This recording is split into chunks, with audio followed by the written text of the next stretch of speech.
57절에 보면 도피성에 대한 이야기가 나오는데, 자, 성경을 보도록 해요. 아론 자손에게 도피성을 주었으니 헤브론과 림나와 어쩌고 저쩌고 쭉 내려가네요. 그 전에는 방금 말씀드린 대로 그들에게 유다 땅의 헤브론과 그 사방 초원을 주었고, 이렇게 얘기가 나오네요. 그렇죠. 이들은 같은데 동시에 한꺼번에 모여 살지 않고 전체가 다 흩어 살았다고 그랬죠. 그랬어요, 안 그래요?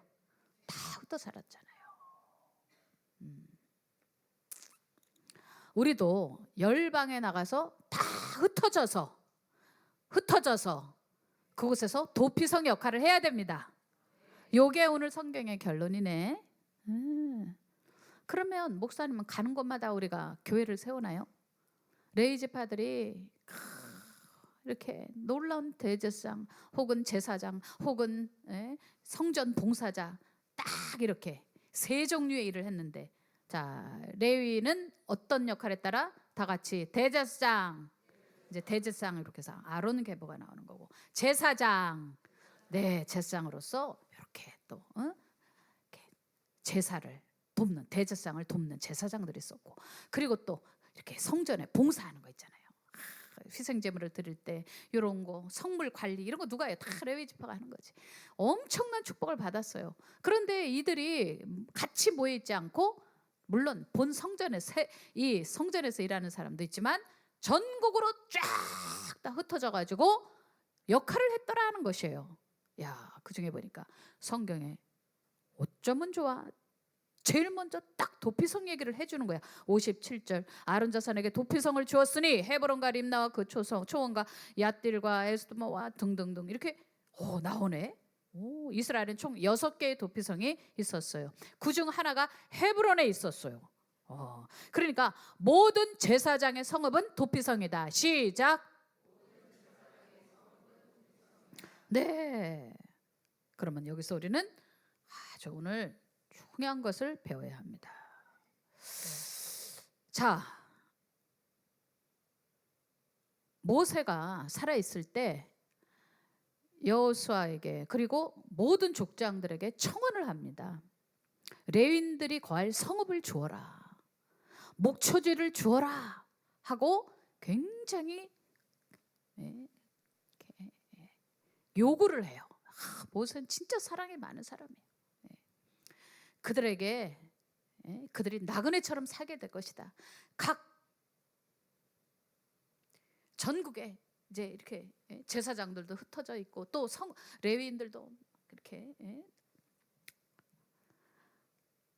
나눠서 있는데, 그들의 사는 것에 대해서, 먹고 사는 거에 대해서, 그들도 자식들을 길러야 되니까 이런 부분들에 대해서도 꼼꼼하게 다 생각을 하고 청원을 했어요.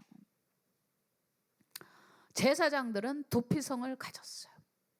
그래서 그들은 도피성에서 자신의 역할을 해가면서 또 양도 기르고 뭐 이렇게 했습니다. 어쨌든 이들의 역할은 이스라엘의 정체성을 이루는 일에 굉장히 중요한 매개체가 됐기 때문에, 이들이 무너지면 나머지 지파들이 뭐 성을 쌓고 거기에다 애도 나르고 뭐 애도 낳고 거기에 뭐 밭일도 좀 하고 포도원도 심고 무화과 나무도 뭐 심어서 먹고 뭐 그래봐야 육체적 번성밖에 안 되는 겁니다. 여러분들, 먹고 살면 다냐? 시작. 먹고 사는 게 인생이냐? 아니다 이 말이죠. 이스라엘은 다른 나라하고 다른 확실한 차별화가 일어났으니 그게 도피성이야. 그게 도피성뿐만이 아니라 더 위로는 성전이야. 아멘. 그들은 하나님이 주신 말씀대로 살아가. 이게 없으면 이스라엘의 나라는 헛거예요. 뭐 때문에 아브라함을 갈대아 우르에서 데리고 나왔어? 그냥 그 이라크 땅이죠. 아이고 그냥 그 동네에서 바벨로니아 땅에서 그냥 그냥 그렇게 하고 그냥 살면 되는 거지. 뭐로 아브라함을 거기서 뽑아가지고 가나안 땅으로 집어넣고, 그리고 그 후손들이 애굽으로 내려갔다가 다시 또 가나안 땅으로 전쟁해서 올라가가지고 어렵게 그냥 전쟁을 통해 가지고 땅을 차지하게 되고, 그러고서 마저 정복되지 않은 팔레스타인 가나안 족속들 부족들로 인하여 계속 공격을 받다가 그러다가 다윗이 일어나서 전부 다 이걸 또 정리를 해가지고 아이고 완전히 그냥 국가가 견고해졌죠. 예? 다윗 때에 이르러서 비로소 이제 국가다운 국가가 돼본 거예요. 그러고 나서 솔로몬으로 내려갔다가 잠깐 뭐 엄청난 아버지가 이루는 터위에 복을 받아가지고 주변 사방에 있는 그냥 나라들까지도 다 내 거 이스라엘 거 우리 거 해가지고 완전히 그 주변 국가를 다 먹어버렸죠. 그리고 이제 조금 힘이 센 국가는 이제 공주들 다 데려다가 안방마님으로 시켜놓고 외교 전략으로 이제 평화 외교 그런 전략으로 아주 사방에 고요한 것 같았는데 솔로몬이 첫째 우상숭배, 둘째 너무 과도하게 사치하고 너무나도 국민들을 부려먹었어. 그 공주들 다 또 안방마님들을 위해서 뭐 해줘야 될 거 아니에요. 집도 또 따로 해주고 또 저 공주하고 이 공주하고 우리나라 사극처럼 싸우면 좀 벌려놓기도 해야 될 거 아니겠어요? 또 그 자손들은 또 뭔가 또 내려줘야 되겠죠. 건축하는데 너무 돈을 많이 썼어. 건축하는데 그래가지고 그 아들 대에 내려가가지고서 이제 국가가 두 동강이 나는 거죠. 지는 실력도 안 되는데 아버지처럼 하려고 그랬던 거지. 아버지를 보니까 너무 멋있어 보여. 그래요 안 그래요? 그래요 안 그래요? 할아버지 보니까 어마무시하게 영광을 받아. 모든 국민들이 존경을 해. 그래서 아이고 지도 실력을 안다는데 그렇게 하려고 그러다가 노인들을 이야기를 그 오랫동안 그 충성했던 분들 말을 듣지 않고 젊은 신하들 말을 들었다가 그냥 결국은 나라가 두 동강이 나가지고 남방 유다, 북방 이스라엘 이래가지고서는 딱 갈려져가지고 말이에요. 그렇게 해서 내려오다가 우상숭배가 솔로몬 대에서부터 내려가다가 결국은 포로로 잡혀갔어요. 아수르에게도 멸망당하고 바벨론에게도 멸망당하고 결국은 그렇게 하다가 예레미야 예언 속에 70년 만에 고국으로 돌아가리라. 고레스를 사용해서 하나님의 고레스를 선택해서 그가 말도 안 되는 엄청난 고레스 칙령을 발표하고 돌아가라. 너희들 성전 짓는 거 도와줄게. 기가 막힌 일이 일어난 거예요. 근데 예언대로 착착 맞아 떨어지는데 야 그렇게 해서 에스라까지 왔으니 에스라는 야 하나님의 말씀은 신비하구나. 하나님의 약속은 다 이루어지는구나. 우리 국민들이 하나님의 말씀을 배워야 되겠구나. 광대한 서사시 마냥 막 고레스가 등장하고 막 이런 왕가에 수르바벨 같이 또 훌륭한 사람이 또 나타나고 뭐 예수와 같은 또 훌륭한 대제사장이 나타나고 에스라 같이 성경 가르치는 사람이 나타나고 그러니까 이게 이제 국가적으로 융숭하게 다시 일어나려고 그러니까 이때 또 그 반열에 따라서 위대한 선지자들이 나타나는 거예요. 이러면서 막 음으로 양으로 막 선지자들이랑 막 성경 가르치는 막 이런 사람, 그 다음에 짓는 사람, 성벽을 쌓는 사람, 야, 다 같이 빛의 자녀 교회가 위례로 들어가기 전에 이런 일들이 지금 벌어지고 있다. 아멘. 여러분은 느낄랑가 모르시겠어요. 그러나 영적인 사람은 아실 거예요. 하나님께서 우리에게 다음 세대를 선교사로 파송하라. 자, 일반적으로는 교회들이 그냥 선교사를 양성하자, 선교사들을 위해서 좀 보조해주자, 뭐 이런 차원인데 우리는 아예 다음 세대를 선교사로 하나님께 바쳐버리자. 그래서 학교를 10년 전에 세웠고 그 학교 이름이 샤인 학교. 빛의 자녀 학교, 영어로는 샤인 학교. 자, 어쨌든 이렇게 해서 학교를 세우고 어마무시한 헌금이 그리 들어가고 있고 그리고 또 선생님들은 자신의 생애를 바쳐서 충성하고 있고 그리고 교회 리더들은 자녀들을 다 새벽에 데려 나와서 무릎 꿇히고 하나님 앞에 올려드리기 위해서 할아버지 할머니도 잠 못 자고 애 데려와, 엄마 아빠도 잠 못 자고 애 데리고 와, 그리고 새벽에 데려와서 기도시켜. 결국은 이게 그냥 너 잘 되라고 하는 것이 아니다.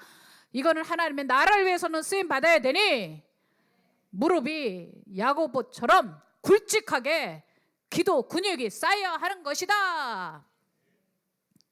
선교사가 그냥 돼요? 파송은 그냥 되나? 파송하려면 사람 키워야지. 파송하려면 돈 있어야지.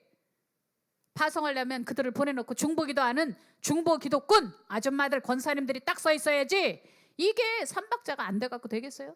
그냥 맨날 소소한 거 앞에나 보고, 먼지만 줍는다고, 쓰레기만 줍는다고, 절기되면 뭐 꽃꽂이하고 절기되면 떡해먹고 이런다고 될 일입니까? 빛의 자녀교회는 구조적으로 달라요. 태생적으로 달라요. 빛의 자녀교회 존재 목적은 확실하고 명확합니다. 빛의 자녀교회 교육이 효율적으로 되고 있다, 이런 말이에요. 우리는 모든 것을 다 연합해가지고 마치 에스라가 바벨론에서 돌아온 사람들 1차, 2차 귀환을 통해서 이스라엘의 정체성, 사람은 정체성만큼 가게 되는 거죠. 나는 누구? 우리는 무엇? 이것으로 미래는 설계되는 거예요. 근데 그런 목적이 없으면 인간은 희망이 없어. 행복도 없어. 그러고도 살다가 자포자기 해버리는 거예요. 중요한 거는 목적이 뚜렷하게 있어야 된다. 아멘. 자, 어쨌든 이렇게 해서 이스라엘 사람들이 결국은 온통 다 이런 지도자들이 자기 역할을 정확하게 탁탁탁탁탁 감당을 해. 와, 대제사장은 대제사장대로, 또 그곳에 와서 일하는 관리들은 관리대로. 느헤미야도 관리고요. 아시죠? 왕의 옆에서 술 탁 진상하는 거. 고대 사회에서는요, 바벨론이나 페르시아에서는요, 아무나 옆에다 술 진상하게 하지 않았어요. 그래서 술 진상하는 요걸로 오늘 왕을 드려라, 다음 잔치상엔 요걸 드려라, 오늘 왕이 심기가 좋지 않으시다, 향이 좋은 거로 가져오너라. 그리고 먼저 딱 맛을 보고 독이 있나 없나 이런 거 다 보고, 그리고 딱 적합하게 해서 왕의 마음을 평화롭게 해줘서 국정 운영이 흔들리지 않도록. 왜? 왕이 흔들리면 나라가 막 요동치니까 왕의 마음을 기분 좋게 만들어주는 역할이 느헤미야가 하던 역할이었어요. 에스라는 어떤 역할이었어요? 그는 공무원. 페르시아 시대 때 공무원.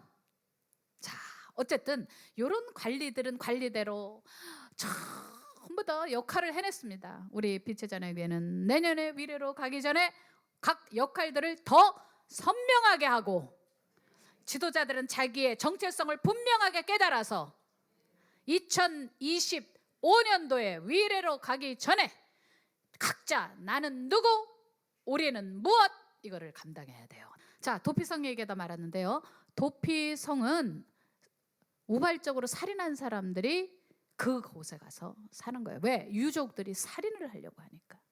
뭐라고? 도끼를 가지고 나무를 패다가 도끼날이 날아가 가지고 내 조카가 팍 죽어버렸어. 그러면 어떻게 해야 돼요?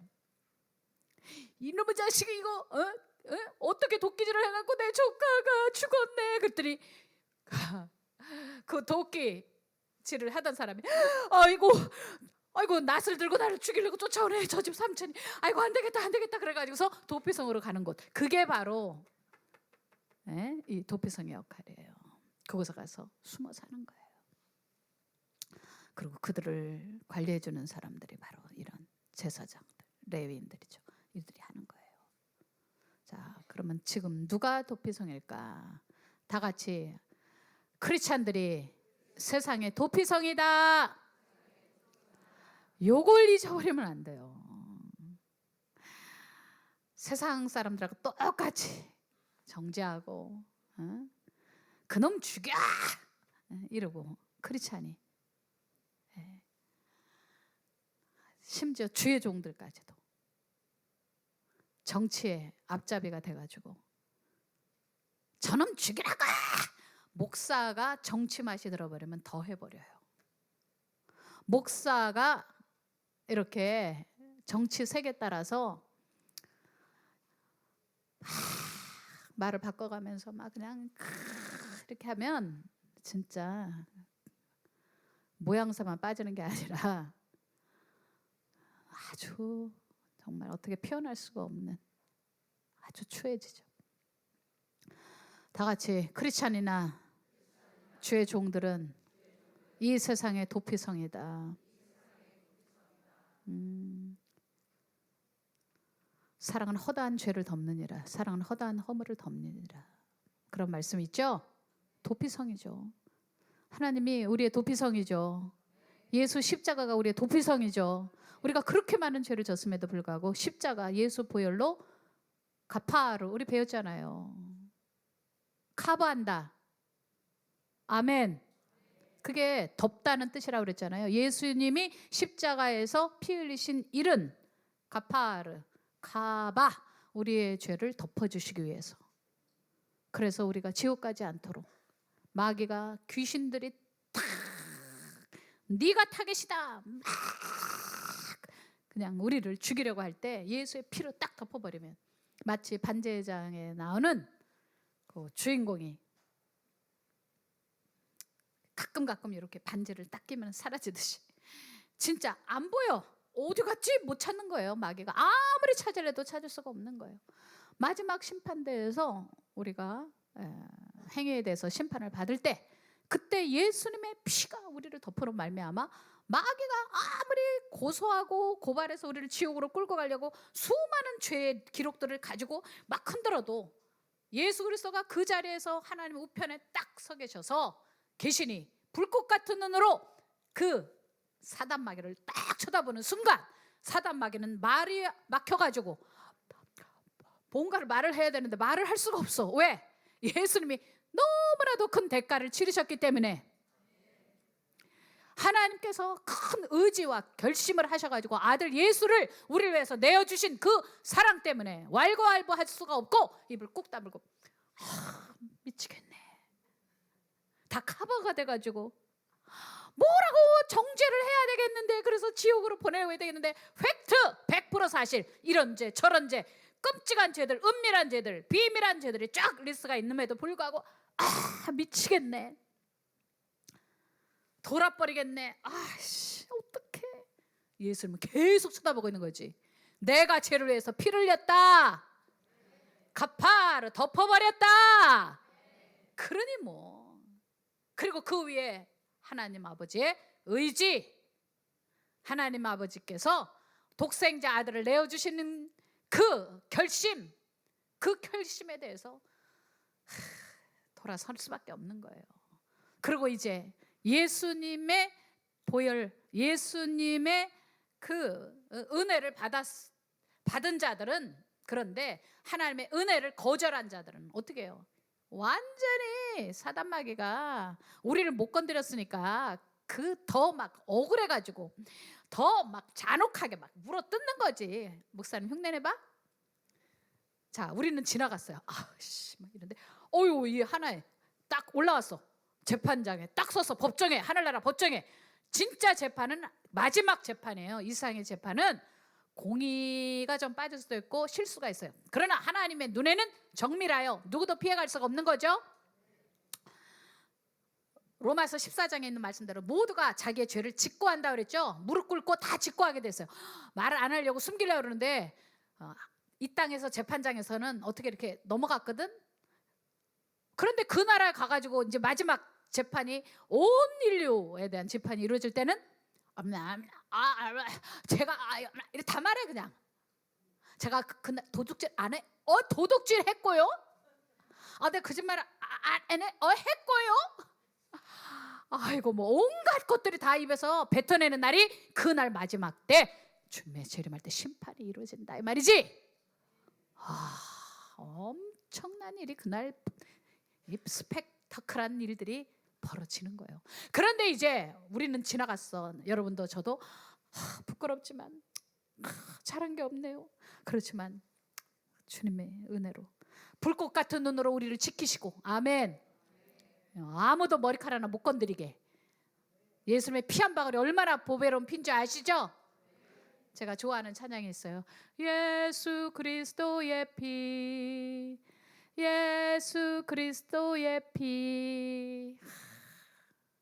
나는 도저히 머리 들고 천국에 못 들어가. 머리를 푹 숙이고 울면서 들어가. 저 주님이 지금 재판장에서 나를 보호해 주지 않았다면 나는 지옥으로 팍 떨어지고 영원히 거기서 빠져나오지 못하잖아요.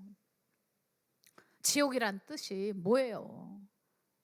감옥에서 들어가서 못 빠져나오는 무기징역수처럼 지옥은 한 번 딱 들어가면 못 빠져나온 것이거든요. 유황불이 훨훨 타는 것이요. 벌레 구더기도 타지 않는, 계속 고통당하는 것이 절망의 시간이 지옥이거든요. 와. 그런데 우리는 예수님이 법정에 딱 쓰셔가지고 상상만 해도 안심이 되죠? 여호와 하나님의 심판이 딱 이루어질 때 정의의 심판이 이루는데 거기에 예수님으로 인하여 보석이 이루어지는 거야. 보석이. 죽다 살았네. 진짜 죽다 살았네.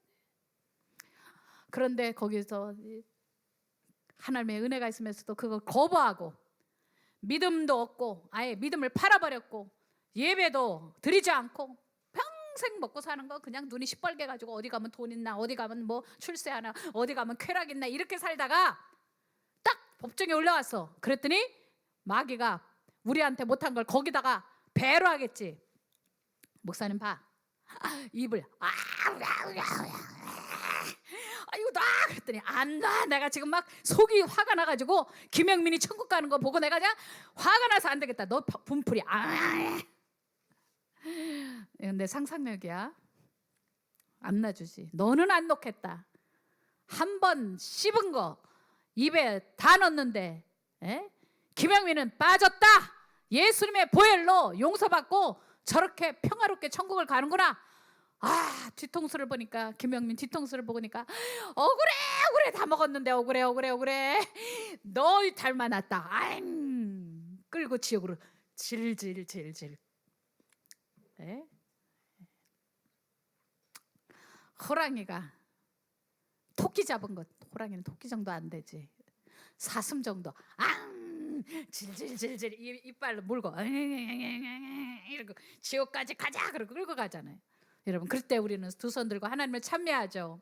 빛나고 높은 보좌와 그 위에 앉으신 주 예수 얼굴 영광이 해같이 빛나네. 해같이 빛나네.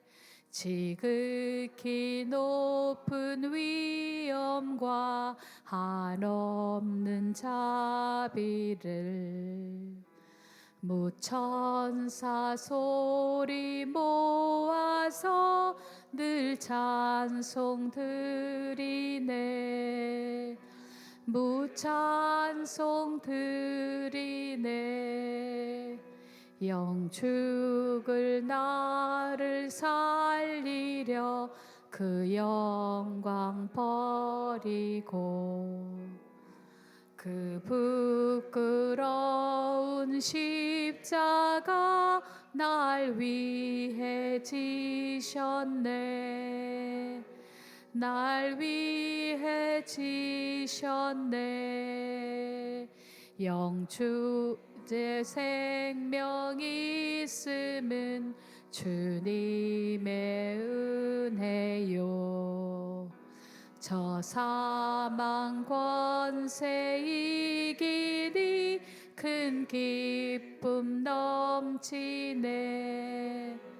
큰 기쁨 넘치. 3절 5절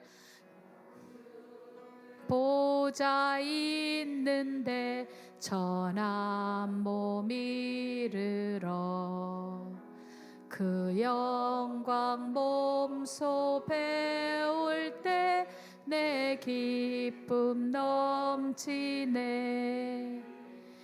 내 기쁨 넘치리. 3절 영 죽을 나를 살리려 그 영광 버리고 도피성 나를 보호해주고 나의 부끄러움을 숨겨주신 도피성 날 위해 주셨네.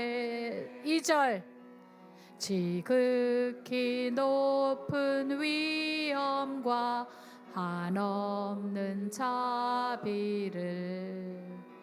무천사 소리 모아서 늘 찬송 드리네. 나는 구원받았다. 하나님의 은혜로 구원받았다. 예수님이 도피성이다. 그리고 우리는 세상에서 나아가 도피성의 역할을 해야 된다. 이 회사의 도피성은 나냐? 아니면 이 회사에서 그냥 사람들을 정죄 난도질하고 막 그냥 욕하고 비난하고 그런 데 서 있으면 안 돼요. 기독교는 항상 도피성의 역할을 해야 되는 것입니다. 그렇게 열방까지 가서 그 민족의 도피성이 돼야 돼요. 어렵고 고통받는 사람, 슬프고 도저히 버티기 어려워하는 그런 사람들에게 도피성이 돼줘야 돼요. 상처 많은 나라, 상처 많은 사람들에게 가서 도피성의 역할을 해줘야 돼요. 근데 일본에는 도피성이 없어요. 8만 개가 넘는 우상 숭배 속에서 일본의 안엔 다음 세대 아이들을 지켜야 될 도피성이 필요합니다. 선교는 도피성이다. 시작. 네, 선교는 도피성이에요. 그러니까 우리 빛의 자녀교회가 용서와 화해와 사랑이 없으면 이게 불가능해요. 이런 사람 용서할 수 있을까? 당신의 인생을 완전히 망쳐버렸다. 당신의 명예를 완전히 사방으로 다 망쳐버렸다. 당신의 길을 다 차단시켜버렸다. 정말 죽이고 싶겠죠. 그런 사람 가만 안 두겠다. 그런데 그게 아니라 나같이 빛의 자녀는 그런 걸 훈련하고 용서하는 걸 훈련하고 그러면서 점점 성화돼서 도피성을 곧 선교를 해낼 수 있을 만한 그런 성숙한 교회가 돼야 돼요. 그러니 우리 빛의 자녀에게는 어떤 교회보다 많은 어려움도 겪어왔고 20년 동안 별의별 순환도 환경적 압박도 큰 고통도 많았습니다. 그러나 그럴수록 우리는 더 향기가 나고 아멘. 그럴수록 우리는 더 사랑이 깊어지고 더 하나 되어지고 그럼 마침내 선교할 만한 역량 있는 교회 그런 속에서부터 속 사람이 굉장히 향기롭고 강력한 사람으로 일어나려면 정말 우리에게는 많은 그런 수많은 테스트들을 겪게 되겠죠. 그리고 비로소 7천 선교사들이 일어나겠죠. 그 세대가 바로 다음 세대들. 이걸 위해서 학교가 세워졌고 학교가 그 역할을 해내야 되고 또 그 선생님들이 먼저 선교사적인 왜 선교사를 키우는 선교사들이니까 애들은 다 잠재적 선교사 그렇다고 목사 되라는 거 아닙니다. 어떤 엄마들은 막 화들짝 놀라 우리는 목사 되는 거 싫어요. 보통 하나님의 뜻대로 되는 거예요. 사람의 뜻대로 되는 게 아니에요. 나는 목사 될 줄 알았어요. 자, 어쨌든 평신도 전문인 선교사로 7천 선교사 키우는 게 우리의 목적인데 그렇게 되기 위해선 선교사님들이 굉장히 선교사적 마인드를 가지고 있어야 되겠죠. 네, 그러니까 이게 굉장히 중요해요. 그러니 우리 선생님들을 오늘 위해서 기도해야 돼요. 아멘. 이 아이들을 키워서 다음 세대 애들이 일본으로 쏟아져 들어가야 되고 우리 학교는 정말 흥황해져야 돼요. 일본 전체를 다 커버하려면 어떻게 되겠어요? 한 명씩 그 시티로 들어가도 1억 2천이나 되는 인구 속에 우리 애들 몇백 명도 안 돼요. 1,000명도 안 돼요. 얼마나 많이 흥황되어야겠어요. 그러려니 우리 학교 정도 보내려는 엄마 아빠들의 신앙은 보통 엄마 아빠들은 아니거든요. 제가 볼 때는 상위 1% 아니 상위 0.1% 정도의 엄청난 신앙이 있는 분들이 빛의 자녀 학교에 보내는 거거든요. 세속적인 엄마 아빠들이 우리 학교 보낼 것 같아요? 교회를 다니더라도 그냥 적절하게 우리 아이 그냥 신앙적으로 무늬만 만들어주세요. 그냥 크리스찬이니까 예배가 있죠? 예배 촛불이는 있겠죠? 뭐 이런 식으로 해서 빛의 자녀 학교에 보내는 엄마 아빠들은 없는 걸로 알아요. 굉장히 영적 무장된 분들이 우리 아이들. 정말 예수님을 사랑하는데 그냥 보통 사랑하는 분들이 아니에요. 그런 분들이 급수 있는 분들이 우리 아이들을 맡겨주는 거거든요.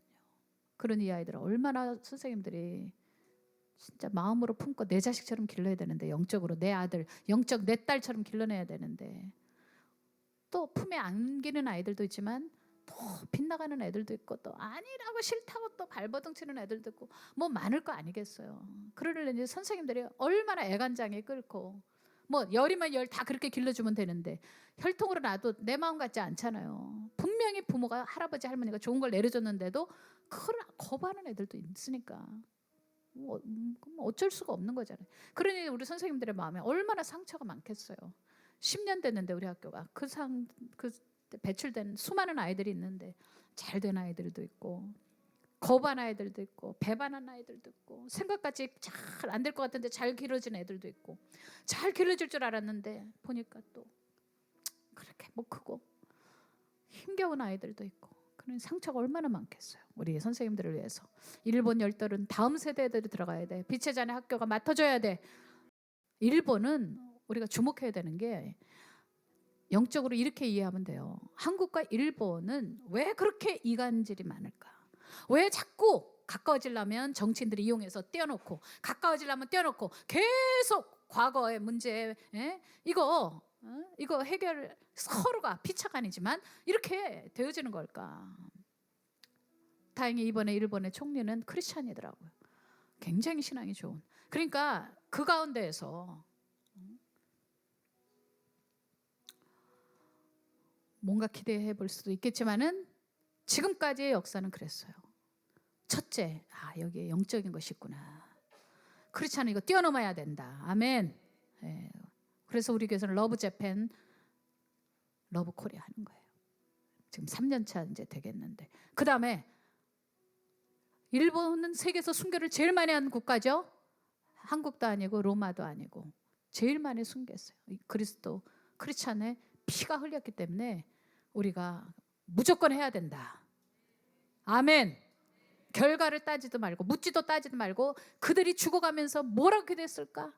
아마쿠사 시로는 뭐라고 기도했을까? 주여 이제 올라갑니다. 더 크고 위대한 나라로 올라갑니다. 주님 제 영혼을 받아주소서. 스데반처럼 그런 기도했을 거 아니야. 내 영혼을 받아주소서. 그렇게 많은 크리스찬들이 그렇게 순교하면서 기도했을 그 후손들에 대하여 우리가 책임져야 되지 않겠습니까? 근데 어른들은 이미 우상숭배 쪄들어서 안 돼. 이거 한일 감정 때문에 잘 안 돼. 애들 지금 한류, K 문화, K 푸드, 뭐 별의별 거 K 문화, 뭐 K 문학, 뭐 지금 막 일어나고 있을 때, 이때 이제 이게 클로스 되기 전에 어느 순간 K가 미움으로 헤이트 K가 될지도 모르니까 우리는 지금 막 가야 되거든요. 아멘. 애들이 가야 돼. 우리 애들이 정신 똑바로 차리고 그냥 나 잘났다, 그냥 나 좋은 대학교 갈 거야, 나 시집 잘 갈 거야, 뭐 이런 차원이 아니다. 우리 애들은 다르게 이뤄야 된다. 아멘. 그러면 애들이 다 전국 일본에 도쿄, 오사카, 우리가 지금 하고 있는 스시마, 그리고 제가 어제 그 얘기도 했잖아요. 시마바라 쪽도 들어가면 너무 좋겠다고. 자, 어쨌든 이렇게 다양하게 가야 되는데 우리 애들 길러내는 사람들이 저 선교사들을 길러내는 선교사님들 아니겠는가? 주일학교 아이들을 길러내는 주일학교 선생님들 아니겠는가? 주일학교 선생님들 일어나시고 샤인학교 선생님들 일어나세요. 자, 우리 이 두 장씨가 학교를 위해서 헌신한 게 엄청 커요. 학교가 저 가평으로 들어가 있을 때 우리 동생 미스터 장은 한양대 공대를 다녔어요. 그 한양대 공대 들어가려면 얼마나 수재해야 되고 천재해야 되는지 알죠?